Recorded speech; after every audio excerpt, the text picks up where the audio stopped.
عصر القضاة خلص بطلب الشعب لملك، والنهاردة هنشوف إزاي بدأت المملكة وازدهرت مع 3 ملوك حفروا أساميهم في التاريخ.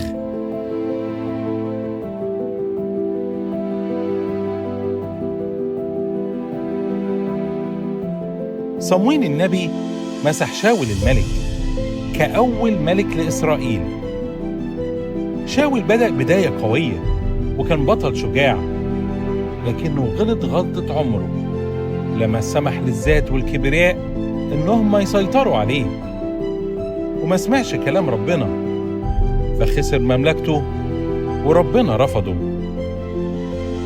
وهنا ظهر الشاب الأشقر راعي الغنم الصغير داود اللي غلب جليات الجبار بمقلاع و5 حجارات وباسم رب الجنود. داود ما كانش مجرد محارب، ده كان شاعر وعازف ومؤلف للمزامير.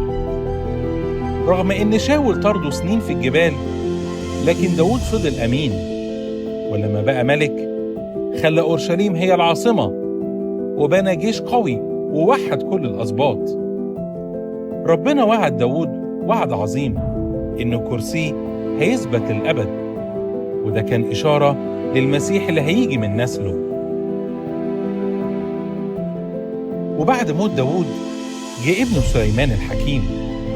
سليمان لما ربنا قال له اطلب عايز ايه، ما طلبش فلوس ولا نصرة، طلب حكمة عشان يدبر الشعب.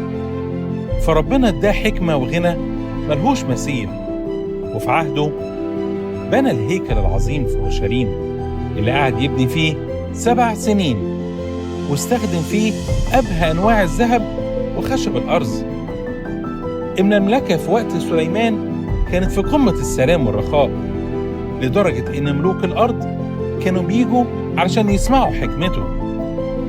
لكن يا خسارة، العظمة دي ما كملتش.